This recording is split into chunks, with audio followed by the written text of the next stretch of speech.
Hi guys, Pandian store சீரியலில் இன்றைக்கி எபிசோடில் என்ன நடக்க போகுதுன்னு பார்த்தீங்கன்னா, எல்லா வீட்டில் இருந்தும் பிறந்த வீட்டு சீர் தீபாவளிக்கு வந்துக்கிட்டு இருக்கு. அதை ராஜி ரொம்ப எமோஷ்னலாக வருத்தமாக பார்த்துக்கிட்டு இருக்காங்க. எல்லா வீட்டிலேருந்து வந்துகிட்டு இருக்கு, நம்ம வீட்டிலேருந்து எதுவும் வரலையே அப்படின்னு சொல்லிட்டு பார்த்துக்கிட்டு இருக்காங்க. அதை ஒரு சைடு கோமதி நின்று பார்த்துக்கிட்டு இருக்கா. அதுக்கு கோமதி இருந்துக்கிட்டு சொல்கிறாங்க, எல்லாரும் வருது, நம்மளுக்கு வரலையேன்னு ஃபீல் பண்ணாத ராஜி, நம்மளுக்குலாம் அந்த குடுப்பணம் இல்லை அப்படின்னு சொல்லிக்கிட்டு இருக்காங்க. அதை பார்த்தீங்கன்னா பழனி கேட்டுட்டு இருக்காரு. ரொம்பவே எமோஷ்னல் ஆயிடுறாரு. பாண்டியன் இருந்துட்டு சொல்கிறாங்க, எதுக்கு ஃபீல் பண்ணுற, கல்யாணமான புதுசில் நான் உனக்கு ஒரு கடையில் போய் ஒரு சேலை எடுத்துகிட்டு சர்ப்ரைஸ் கொடுத்தரலாம் அப்படின்னு சொல்லிட்டு பாண்டியன் இருந்துட்டு கோமதி கிட்ட சொல்கிறாரு. அப்படின்னு சொல்லிட்டு கோமதியும் சொல்லிட்டு அந்த இடத்த விட்டு போயிடுறாங்க. எல்லாரும் போய் தீபாவளிக்கு தேவையான பலகாரத்தெல்லாம் செஞ்சுக்கிட்டு இருக்காங்க. அப்போ பார்த்தீங்கன்னா மீனாவுக்கு செந்தில் கால் பண்ணுறாங்க. அடியே எங்கடி இருக்கு அப்படின்னு சொல்லிட்டு செந்தில் கேட்குறாரு. அதுக்கு மீனா இருந்துக்கிட்டு சொல்கிறாங்க, வீட்டில் தான் இருக்கேன் அப்படின்றாங்க. யார் உங்கள் வீட்டில், உங்கள் அம்மா வீட்டில் இருக்கியா அப்படின்னு சொல்லிட்டு கேட்குறாங்க. இல்லை நம்ம வீட்டில் அப்படிங்கும்போது இருந்துட்டு கேட்குறாரு, நம்ம வீட்டில் நான் இப்போ தானே கதவு திறந்துட்டு உள்ளே வந்தேன், நான் தானே திறந்தேன், நீ எங்கே இருக்க அப்படின்னு சொல்லிட்டு கேட்குறாங்க. நம்ம வீட்டில், உங்கள் அம்மா வீட்டில் அப்படின்னு சொல்லிட்டு மீனா இருந்துக்கிட்டு சொல்கிறாங்க. அங்கே எதுக்கு போனால், தீபாவளி நம்ம இங்கே கோட்ரஸில் கொண்டாடலாம் தானே நான் சொன்னேன் அப்படின்னு சொல்லிட்டு செந்தில் சொல்கிறாரு.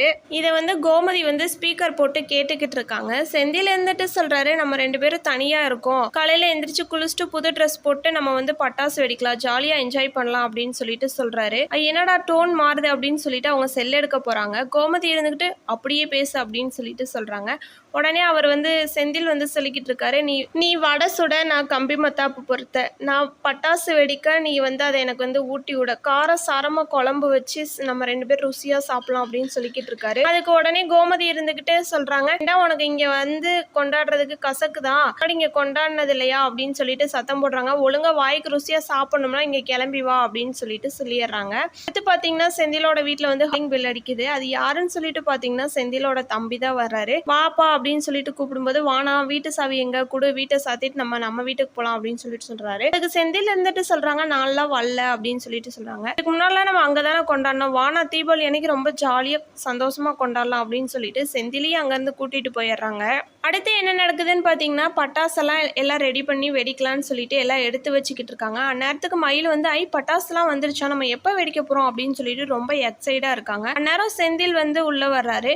பாண்டியன் இருந்துக்கிட்டு ரொம்பவே ஒரு மாதிரி பார்க்க ஆரம்பிச்சிடுறாரு. கோமதியும் இவன் என்ன சொன்னியா தெரியுமாங்க அப்படின்னு சொல்லிட்டு செந்தில் சொன்னதை சொல்கிறா. அப்படி வர இஷ்டம் இல்லைன்னா இப்போ எதுக்கு வந்தாங்க அப்படின்னு சொல்லிட்டு பாண்டியன் கேட்குறாரு.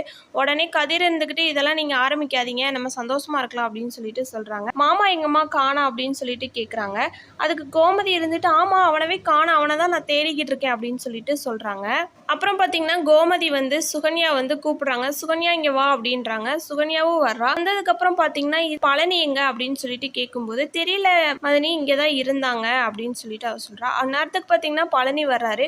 உடனே வீட்டுக்குள்ளே போய் ஒரு தட்டை எடுத்துகிட்டு சீர்வரிசை அவங்க அக்காவுக்கு, அதாவது கோமதிக்கு கொடுக்குறாங்க. உடனே கோமதி ரொம்பவே எமோஷனல் ஆயிடுறாங்க. எமோஷனல் ஆகி அழுக ஆரம்பிச்சிடுறாங்க. அதுக்கு பழனி இருந்துட்டு சொல்கிறாங்க, இப்படிலாம் பண்ணணுமான்னு எனக்கு தெரியாது, எல்லாத்துக்கும் பண்ணணும்னு ஆசைப்பட்டேன், ஏன்னா அவ்வளோ காசு இல்லை, அதனால உனக்கு மட்டும் சேலை எடுத்துகிட்டு வந்தேங்க்கா அப்படின்னு சொல்லிட்டு பழனி சொல்கிறாரு. கோமதி ரொம்பவே எமோஷனல் ஆகி அழுக ஆரம்பிச்சிடுறாங்க. பழனியை கட்டி பிடிக்கிறாங்க. இதோட இந்த எபிசோட் முடிஞ்சு. அடுத்தடுத்து என்ன நடக்க போகுதுன்னு தெரிஞ்சுக்கணும்னா மறக்காம நம்ம சேனலை சப்ஸ்கிரைப் பண்ணி ஃபாலோ பண்ணிக்கோங்க. தேங்க்ஸ் ஃபார் வாட்சிங்.